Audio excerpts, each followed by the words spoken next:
All right, it is 7:13. Welcome into Acadiana's Morning News. Warren Cottle on the Wingin' It Wednesday hot seat today. Oh, he's here. Hello. Is it hot? Does it feel hot right there? No, because Bernie's got a purse in the real seat, and she put me in this old. That's right. The one that y'all picked That's how up it over happens. the Salvation Army. Uh-huh. This is exactly what happened. Now, that's a hot seat over there. It's a good one. Yes. Well, it's, you know what? During the commercial break, if you'd like to switch it, you can. I'm going to warn you, though, that purse is about 43 pounds. So. Actually, I'm used to this chair. Yes, that is your chair. The one. That's it. Okay, so I'm so curious. And you know what? It's funny because now that we have you about once a month, I have time over the weeks to think about things I just want to ask you. I don't care what Carol has to say about this topic or Stafford or whoever else we have. But I love that you give a historical perspective on things because it's called Warren's Wit and Wisdom. Warren's Wit and Wisdom. Let's just go ahead and change the name of the show when you're here. So we kind of have this beyond the grave feud going on between the McCains and President Trump. Okay. So obviously in life, they didn't agree. It was very clear. There was a lot of questions about stability, from the McCain side towards Trump, and then Trump thought he was weak. And I like war heroes that don't get captured. And so anyway, so McCain's now dead for 7 months, and now this week it's like it's back white hot again. But now it's just with the remaining McCains and Trump. Now you have Republican lawmakers who are like, we're not sure what's going on with all this because we have actual things to do right now. What do you chalk it all up to? I chalk it all up to a lot of people want to be in denial of the truth. And the real truth is that, at least from my perspective, at one time I was a strong believer in John Sidney McCain. And the more I looked into it, the more I looked into what the real man actually was. I met him on, I think, 3 different occasions. And he was the first person that I heard say that it doesn't take a hero to get shot down. And that was his words. And I have met like 3 POWs who served with him, 3 or 4. Only one of them even came close to saying anything good about him. And as I looked at it later on, it was that what people said all the way along is that John McCain was one of those people who was totally out for himself at the cost of anybody and everybody else. And when it came down later on in years that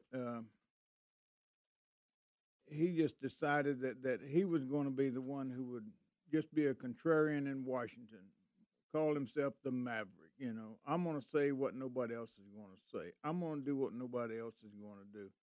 And I think he took it to really extremes, and that, when you're in the military, when you're in leadership positions, you shouldn't be just a damn petty kid, which I think is what John McCain became, is that he would just go after anybody and everybody he could who he thought did not just worship him. There's a great video out there. It's 12 minutes long. It's about people who served with him in POW camps, like people who served with him in Congress and people who served with him in the Senate, when they really tell you what the real John McCain was. And it is really worth watching. So there again, I have met 3 of those people who were in that video. Is it kind of like we are with celebrities? I mean, they are singers who can't get people to go to their concert in life. They can't sell a ticket. They die. All of their records go number 1. It's almost that absence almost makes the heart grow fonder. Is that what we're seeing right now? Kind of the epithet of John McCain? I don't think so. That as far as I'm concerned, that I welcome the void that he's gone. The things that he did, just like with the health care bill, he ran on I'm going to go up there and we're going to repeal and replace Obamacare. We're going to, then when he gets up there, what does he do? He makes a direct effort to go and vote against the repealing of it, just as a front to Donald Trump. Then we know that the Steele dossier thing is nothing in the world but a criminal act. And now we find out, which is what brought this latest deal up. Yeah. Now we find out that he was neck deep in the thing. You know that in days past, people went to prison for those kind of things, and if somebody had told me back, I don't know, 20, 30 years ago that you would have found the FBI and the CIA and all of them that were in there concocting plans against our own country, I would have found it hard to believe. The FBI today is so corrupt. I don't believe there's a single person out there who will disagree with that. But when you look back on it, the FBI has been under corrupt leadership almost ever since it began. I think there were a couple of periods in there where they had a pretty good director. Mm-hmm. J. Edgar Hoover was totally corrupt. He was totally under the veil of the mob because they had a lot of blackmail goods on him. So therefore, he got blackmail goods on everybody in Washington. And now there's so much of that stuff is coming to light. But when you look at what Robert Mueller and all of that group did, I mean, it's incredible. So if when the Steele dossier landed on McCain's desk, or however he ended up getting it, and he didn't turn it over, would that have eventually come up again? I mean, obviously, if he wouldn't have died, and is still out there, would that have come up that he didn't turn it over if he hadn't turned it over? Well, I mean, it may have come up, but the point is that how did he get it? Why did he get it? Why did he turn it over? I mean, now we know that the thing was completely bogus from word go. So, I mean, if he had said, yeah, I got that thing, and when I looked at it, I could tell right off that something was really out of the ordinary and out of line with it. And that's why I wanted to go and check it out before I did anything else with it. That would have been a different story. Interesting. Yeah. Was this sort of commentary? I know we watch it play out live in living color on Twitter every day, and people that say they hate his tweets, but they cover every single one of them. I've never really gotten that. If you just don't like them, I'll tell you how you make them stop. You stop reporting on them, because if they're not moving the needle one way or the other, then what's the point? Then it's kind of a waste of time. But did this sort of commentary that, if you watch some outlets, you would believe that it's unprecedented, like, that any president would ever have any of this kind of stuff to say. You've been around the block. This stuff was probably always said about political opponents. It just wasn't maybe on Twitter, wasn't so public. Well, yeah, it hasn't been many years when you didn't have that instant and open real-time communication with the world. Yeah. You had to call a press conference. You had to get up there in front of a bunch of yahoos and tell them what you thought they wanted to print and whatever, and hope that they told it like you wanted them to. Yeah. And but now it's altogether different. I mean, today everybody's a reporter. Mm. And you find these people then, people don't have to have all this stuff on Facebook. Yeah, shouldn't be doing that. People shouldn't be doing. Why not?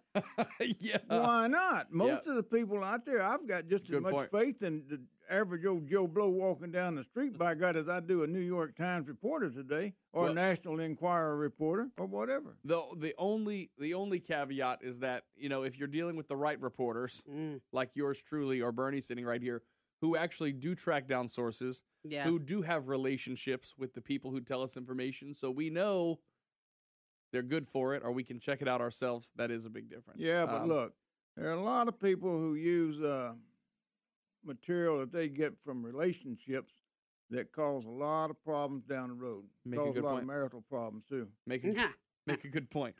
We're dealing with some of that. Chuckles to himself. That's my favorite part. We're dealing with some of that locally here. I'm not necessarily messing up marriages, but obviously we're getting ready to move to a new form of government. Warren Cottle, we want you to get up on that soapbox we took out the closet and tell us what you think should happen, what will happen, and what do you think about the new challenger to Mayor President Joe Robideau. All that coming up on Wingin' It Wednesday, brought to you by LABI, Louisiana Association of Business and Industry, our state's Chamber of Commerce. All right, I don't know why I didn't bust out Change Gon' Come, because that's what's kind of in the works here locally.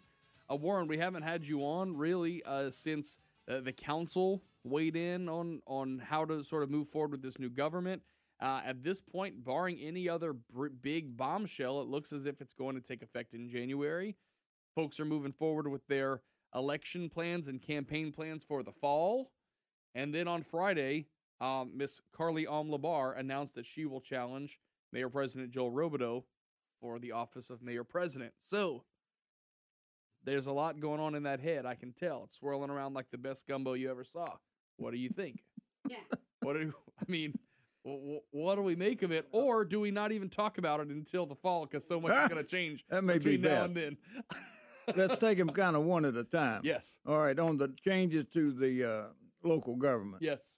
It's my understanding that they're going to have a re-vote on that. Is that correct? That is not correct. Right now, the city attorneys say that an ordinance will to fix the precincts that will make get us to where we need to be to move forward with it happening in January. But things change. That's at least was my understanding. That was yesterday, right? That was yesterday. I mean, unless something has changed overnight that I don't know. So about. Does his opinion overrule Secretary of State? So the Secretary of State said, I think the impression I have is he said, I would like it to go to a vote, but I can't make you. It's up to your local council. So that's whenever they met last Tuesday or whatever and said, okay, we're going to do this. They had the introductory ordinance that will still be voted on in the coming weeks. So not this week, but next week, that'll be up for final adoption. And I mean, you can always, an attorney general, someone can ask for an attorney general's opinion. Yeah. Now, whether or not that's going to be done is in question. And it is only an opinion. It's not binding. But does that change public perception? Would that change it if there was a non-binding opinion? Well, I think Attorney General's opinion usually has a lot of weight until overturned by a court. What I understand. But okay. Anyway, look, this thing is a lot deeper than what it appears to be, if you ask me. I think this thing was screwed up from the start. It goes back 25 years ago or whenever it was that we did the deconsolidation, which turned out not to be a consolidation, and on and on and on. I mean, it's just been so convoluted, and that, I'm not even going to go where I usually go, and that is about the revenue sharing and the tax basis and all of that stuff. But, this bill came up. It was one of those typical things that came up in the back room. I don't know if it's smoke-filled rooms anymore. But it's a jewel. It's one of those that's what I was going to say. But the way this thing looked, it was a different kind of smoke than what you used to find out of the Cuban cigars. Oh, okay. And those things, because this thing came out of there in secrecy with only 3 people basically having anything to say about it. And it was just kind of crammed down everybody else's throat, and I think it just got. I think it was flawed from the beginning. And if you look at it, I do believe that the thing can be found unconstitutional because of so many of the flaws in it, the way that you disenfranchise voters, and I just don't see how you can come up and say, well, the council who did this are going to be able to just undo it. They're going to be able to undo a vote of the people with a vote of the council. To me, that just that makes no sense. And besides that, I don't even know if the legislative bodies of the parish and of the city was really laid out in this thing that we voted on, was it? What do you mean by legislative bodies? As to how many representatives each one was going to get? 5 and 5. Yeah. 5 and 5, and where were the boundary lines going to be? Oh, yeah, they so did those all were that out too. So so basically, but that's some what people were left out. Yeah, that's what brings us to where we are now, where some of the precincts were not included in that original draft. So essentially, when it went to the Attorney General and the Secretary of State, that's when he kind of talked about and said, hey, his dream world was that we get all this together and then we revote, but that ultimately takes time too. And I also kind of wonder, even like to fix the charter people, you talk about some of the problems going back 25 years. You can look at any of the pictures from the Fix the Charter folks, and the folks who are really behind it and pushing it, they weren't around 25 years ago. And so, is that a plus or a negative, a positive or a negative? It could be either way, yeah, as far as I'm concerned. I mean, look, here's the real problem. The thing came about, it was sold as one thing, but when it got put through, it was totally opposite of what it was sold to the people as. It was sold to the people as we're going to consolidate Lafayette City and Lafayette Parish. And then it came down to it, well, you had these other communities in there that didn't want to be part of it, so they were allowed to opt out. Now, what does opting out mean? Normally, when you opt out of a consolidation, that means that your boundaries are frozen at that time. You know, and then so when they opted that out, didn't happen. when they opted out, their boundaries were not frozen. They then just started annexing everything, and they possibly could. And the city of Lafayette sat there and did absolutely nothing to stop any of that.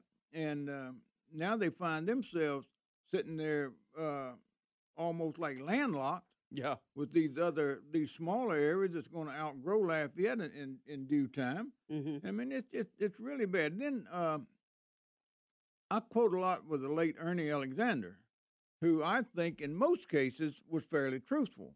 And Ernie says that he was on the parish council at that time, I believe, and involved in all this.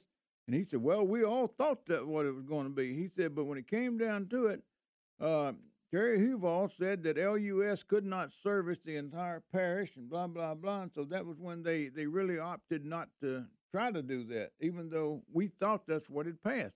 But that was such a weak argument because, I mean, hell, there's state laws in there about how utilities take over one another or absorb others' property or, customer base and all of that stuff. And to say that just, to me, didn't make any sense. Yeah.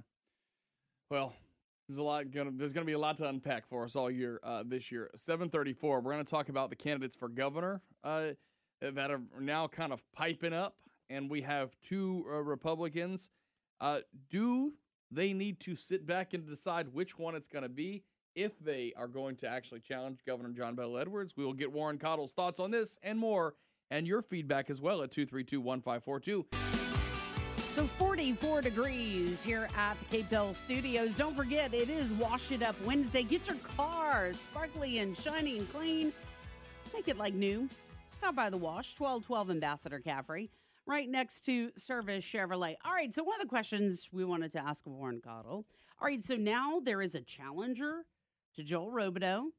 Friday, the announcement was made that Carly Labar will be a candidate for Lafayette mayor president.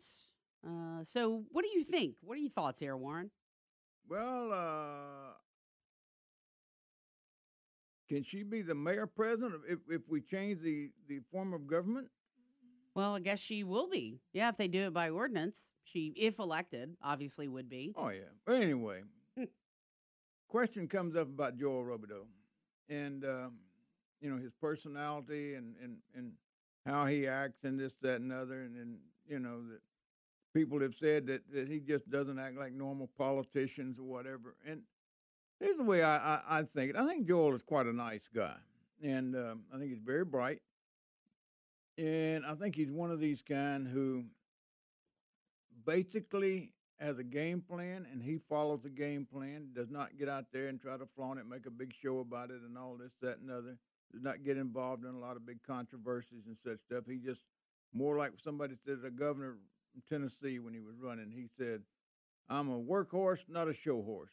And that's kind of the way I look at Joel. He has been hit with probably some undue battles. Okay, in what ways? What do you think? When he was going to be Speaker of the House of Representatives. Right. Okay. And, he switched. He came in, he got elected, he was an independent. All right?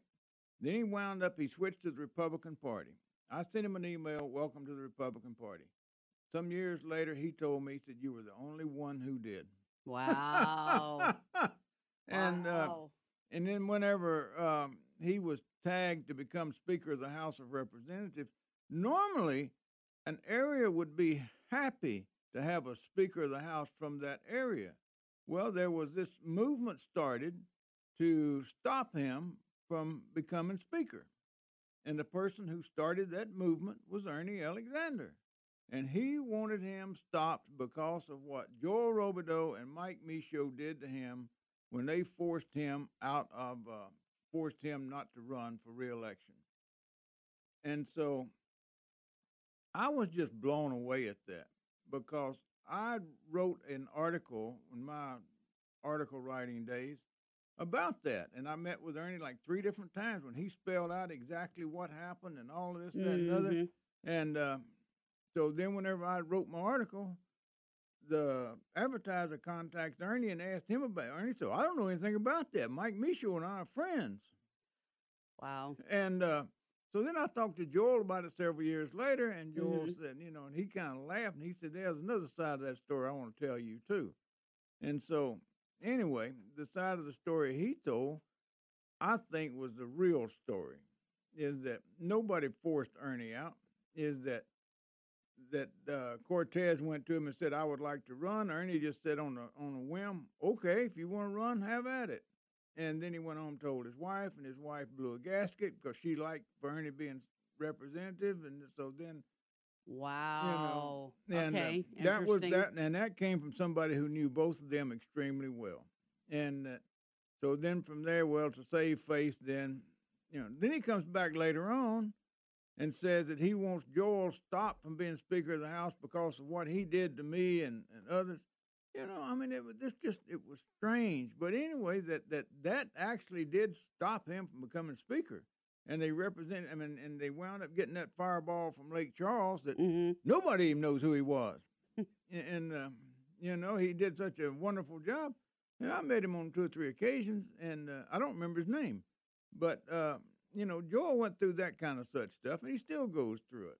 And it's kind of like, So do you think he's not given the right, description by people, maybe?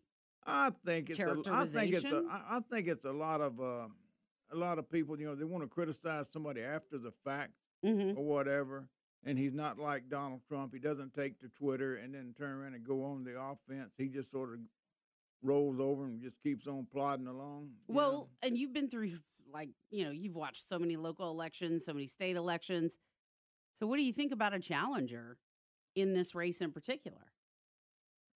The only thing I can tell you about this challenger is the only thing I know about, in that this person is running. It looks to me like her primary thing that she's running on is what a wonderful job that she did by doing this charter change, which I go back and say that thing was screwed up from start to finish. It's still screwed up, and it's going to stay screwed up.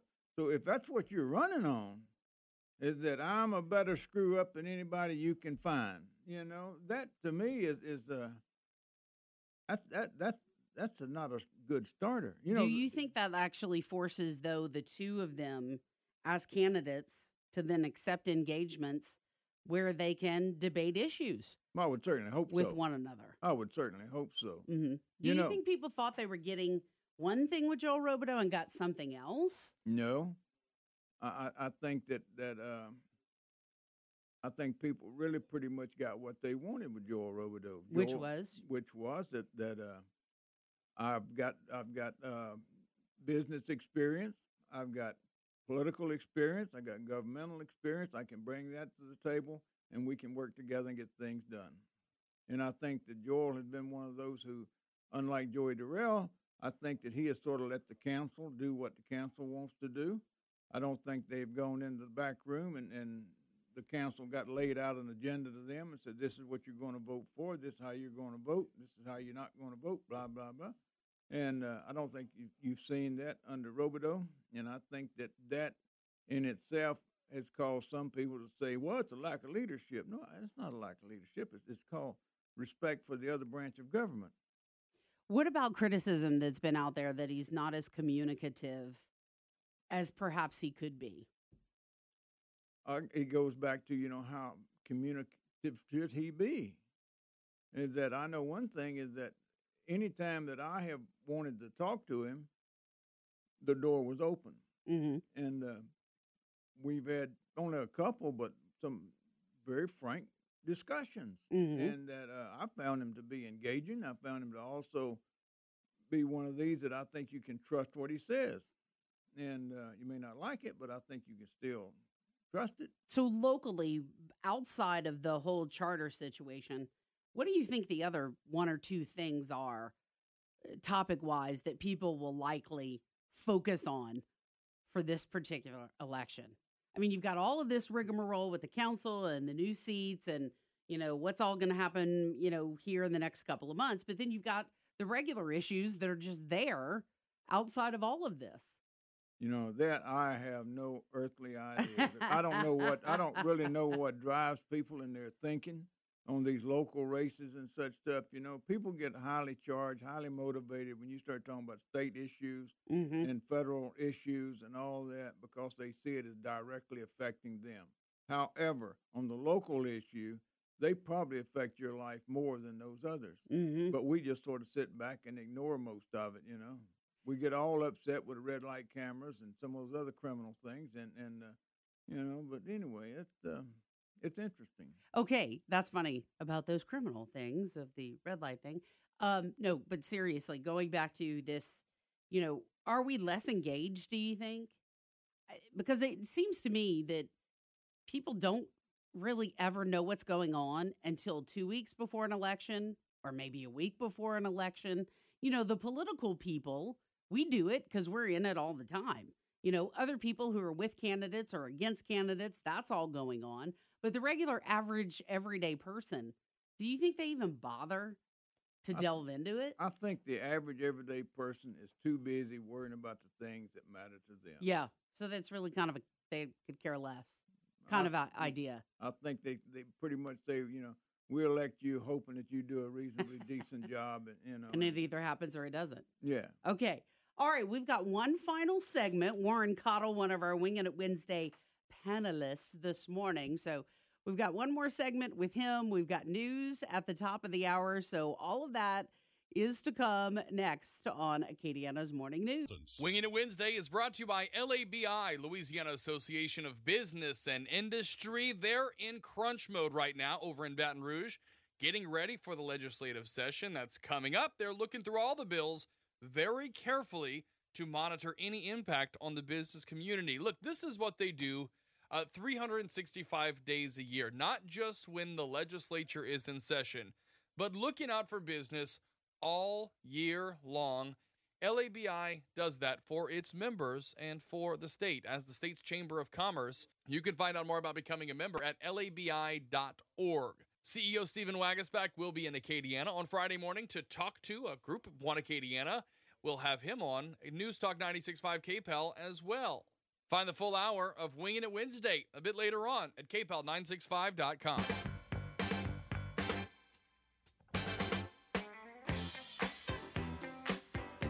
That's it, Warren. That's where you are right now. That's it.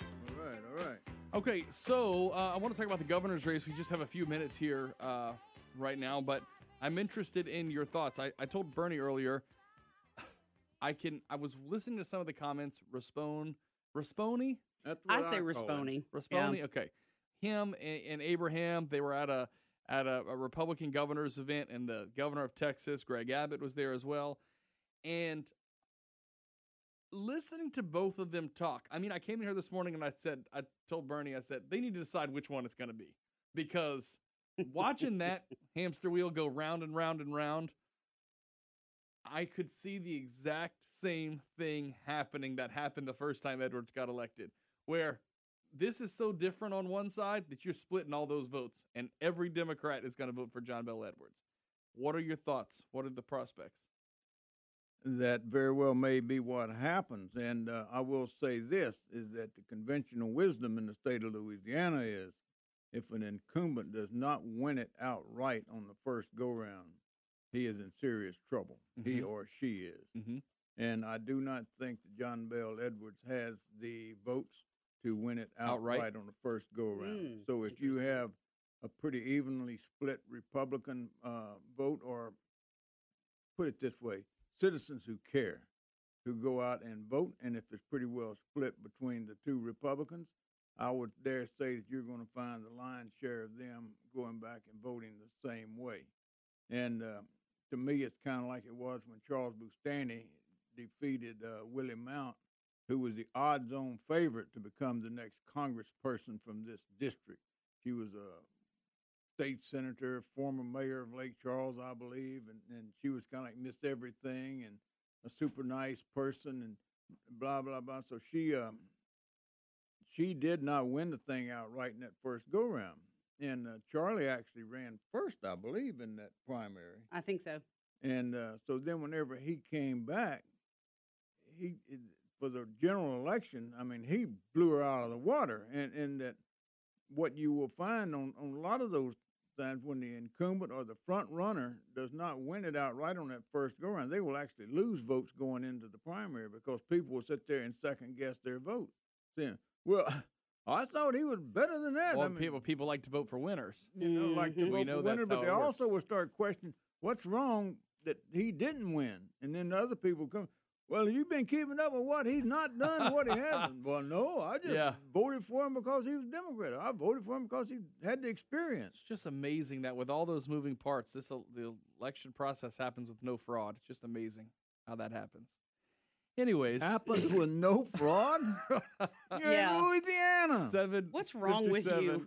You're deluded. Warren Cottle, thanks for coming in. It's good to see you. He threw that right out It there is at good you. seeing you, too.